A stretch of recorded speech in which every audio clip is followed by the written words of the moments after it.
This is Miriam and Stephanie presenting on breast cancer. Okay, so there are 4 types of breast cancer: HER plus, HER2 minus, HER minus, HER2 minus, also called double minus, HER plus, HER2 plus, which is the double positive, and HER minus, HER2 plus. HER plus is hormone receptor plus, and that means that the tumor cells have a receptor for the hormones estrogen or progesterone, and HER2 minus is the human epidermal growth factor receptor 2, and that would mean that the tumor cell makes a high level of protein called HER2. HER plus, HER2 minus is the most common case of breast cancer. It accounts for about 68% of total breast cancer cases, and overall breast cancer is an estimated 18.6% of total cases. However, the one with the most mortalities actually are double negative, HER minus, HER2 minus, with a 77.1% survivability rate. So overall, breast cancer has a pretty high survival rate, and yeah. All right, so normal breast tissue is composed of milk ducts, supportive tissue, fatty tissue, milk glands. There's as well as connective tissue that supports the breasts and helps give it its shape. There are lymphatic nodes spread throughout it, glands, etc. Also, of course, skin. Yeah. Breasts common for kind of gradient of density. It's normal to have not dense breasts or dense breasts. By dense, it's more that supportive tissue and other more, I guess, like fleshy tissues existing in it make it more dense. If it's less dense, it's much more fatty based. It's totally fine to have any kind of density of breasts, but with dense breasts, it does make it harder to identify cancer and specifically tumors or calcified deposits of tumors. On a cellular level, got a picture down here of normal breast tissue cells, but as mutations happen, there can be abnormalities in these cells, like in this benign example, and then eventually the mutations can turn into cancer, like we see here on the right. Yeah. When it comes to cancer, typically the cancer is in the mammary gland or the duct, and in the picture, the mammary gland is the rounder yellow section, and the duct is the line leading away from it, and it goes all the way to the nipple. And typically, it's kind of divided into invasive and non-invasive cancer cells. Invasive meaning that it spreads out to the surrounding tissue and will, just kind of go everywhere. And non-invasive, it will fill out one lobule or one duct. There's not a lot of spreading there. Demonstrated by the picture below, 75% of cases are invasive ductal carcinoma, and 15% are invasive lobular carcinoma. So it's much more frequent to get the cancer in your lactiferous duct than your mammary gland. And some of the problems with getting invasive cancer is that it has a higher chance of metastasizing and traveling through the fatty tissue to go to the rest of the body.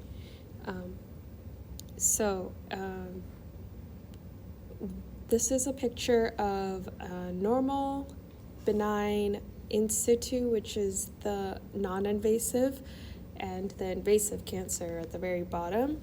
And we did also list some precancerous conditions, the most interesting being if you are going through menopause or you're non-breastfeeding, then you have a higher chance of getting cancer or breast cancer. And we also listed some simple symptoms as well. Things like ulcers or discharge coming out or things like that. And cancer cells do not need support tissue. They have a strong epithelium and they have a reduced amount of stroma. And malignant cells tend to have less fat cells, possibly due to the lack of need for storing energy, but cancer cells tend to use a lot of energy, so they don't really need a lot of energy to store. Okay, this is the first mutation we're going to talk about, which is PIK3CA.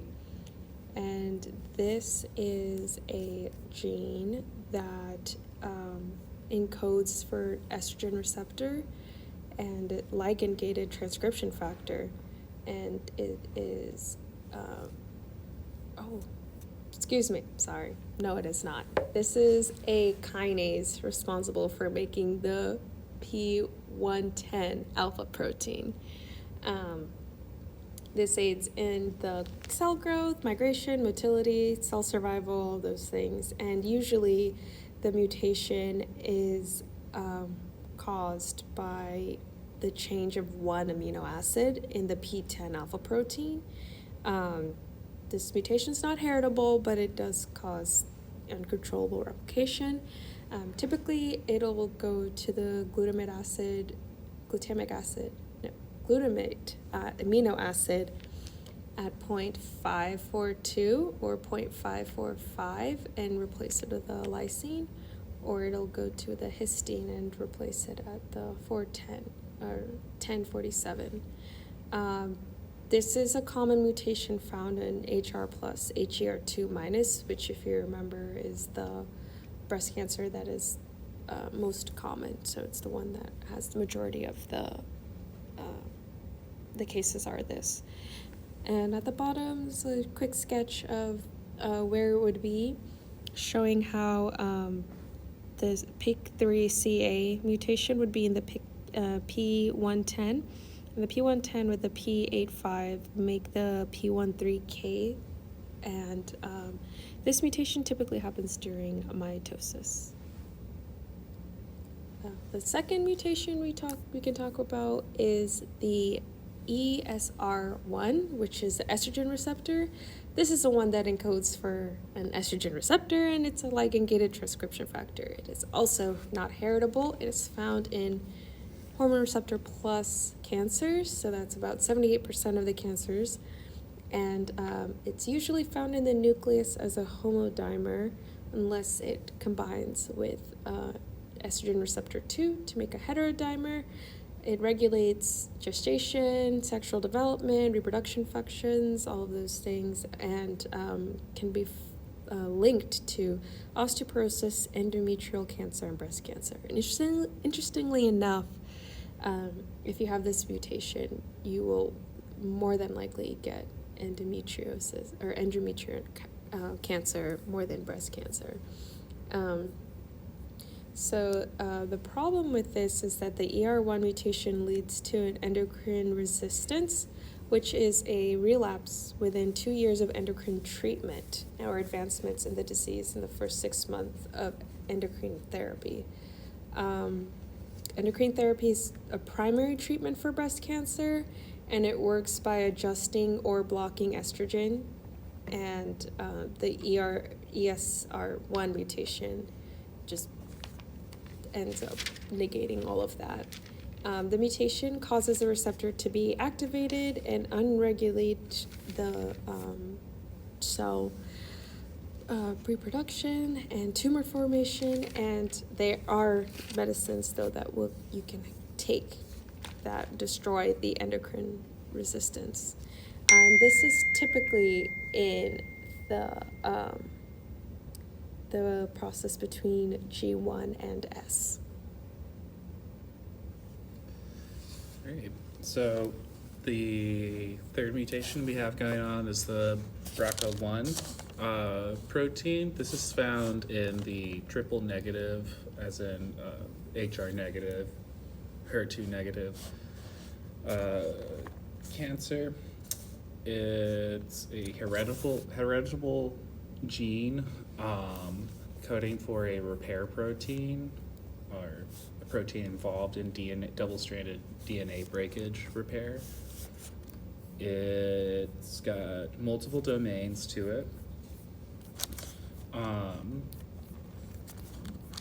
It is most often mutated in 3 regions, being the ring domain, the BRCT domain, and then exons 11 through 13. The function for the BRCA ring domain is that it is where a hydrophobic area is formed when binding with BARD1 protein, and it is involved, I believe, in the process of DNA repair. Then the exons 11 through 13, there's not as much information known about this region. They don't quite know what the structure of it looks like. They do know the sequence. And it encodes for 2 nuclear localization sequences, and then it has binding sites for proteins such as RB, which is that transcription factor inhibiting E2F, and then also for proteins like RAD50, RAD51.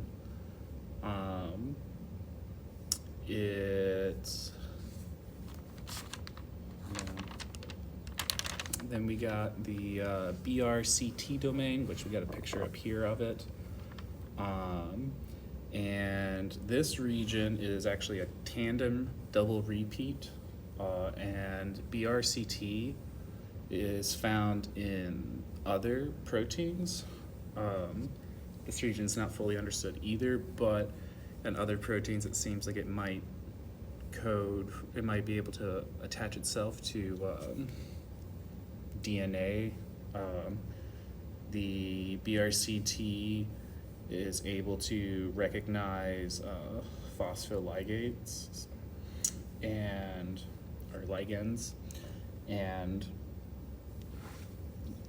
it has like a hydrophobic core that in a mutant, if it's changed, it changes its ability to recognize those phospholigands. And there's evidence that the BRCT it recognizes multiple proteins, but it can interact with P53, which is that tetradimer repair protein. And in these mutations can result in an increase in binding affinity with P53, which would result in this region binding with P53, and then that would create a heterodimer, but a non-functional one. So it can even a mutation here can not just damage the ability for double-stranded repair in relation to BRCA1, but also affect P53's ability to repair elsewhere.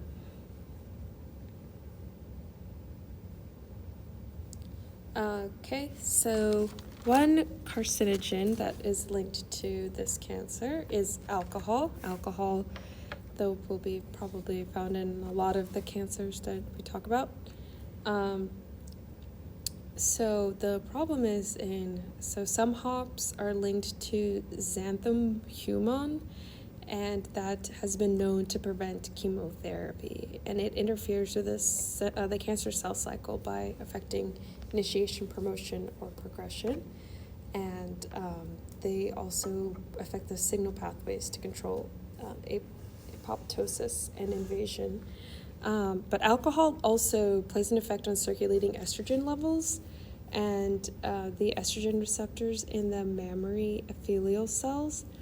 The problem is that when you increase the amount of estrogen that you have, then you are promoting tumor growth throughout the estrogen receptor, which can cause a transcriptional increase activity. Ethanol has the potential to convert to acetaldehyde with an ADH enzyme, and when it builds up, it can cause DNA damage. ALHD is known to turn into, ALDH from acetaldehyde, but you would need, and then it'll further go down and turn into an acetate. But if that is damaged, then the acetaldehyde will simply just build up and cause mistakes in the DNA, or it'll cause DNA clumping or chromosome rearrangement, and is just known that you should not do a lot of binge drinking if you are wanting to decrease your chances of getting cancer, and binge drinking will increase your chance of breast cancer by up to 21%. So just moderate what you do and what you're drinking. Okay, so these are two treatment options. The one on the left is a cyclin-dependent kinase inhibitor treatment, and it's for specifically the hormone receptor positive, HER2 receptor negative breast cancer, so the primary form. And because the hormone receptor positive breast cancer is based on this signal pathway that we have down here, the bottom left, where at any one point in this cascade there could have been a mutation where the cascade is overexpressed. So the cyclin-dependent kinases target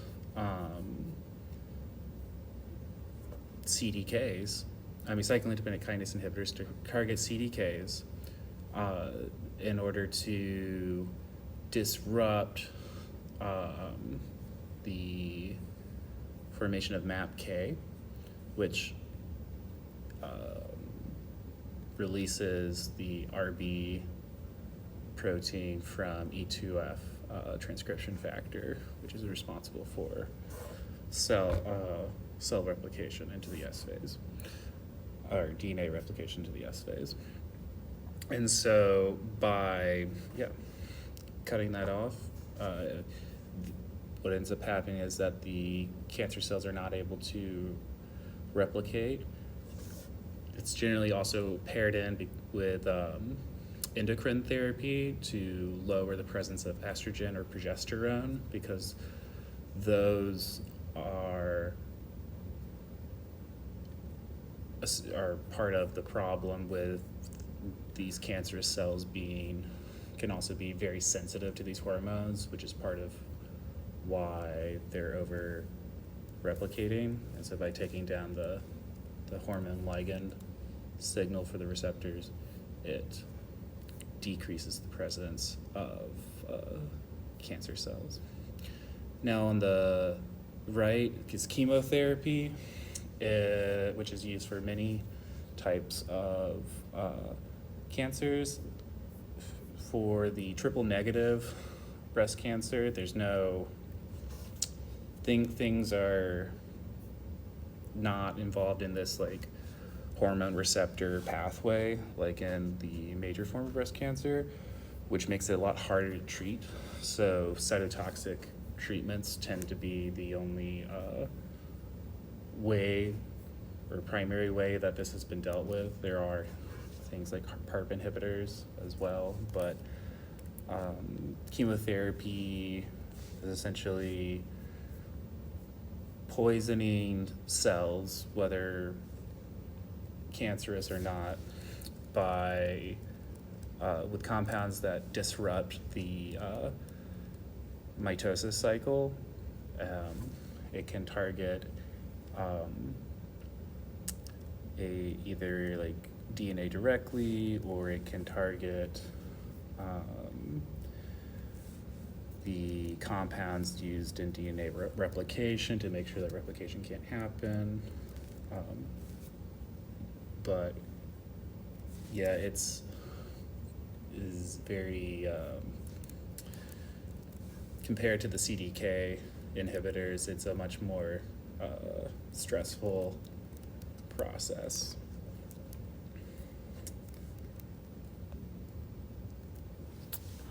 Yep. Well, thank you very much for watching this video.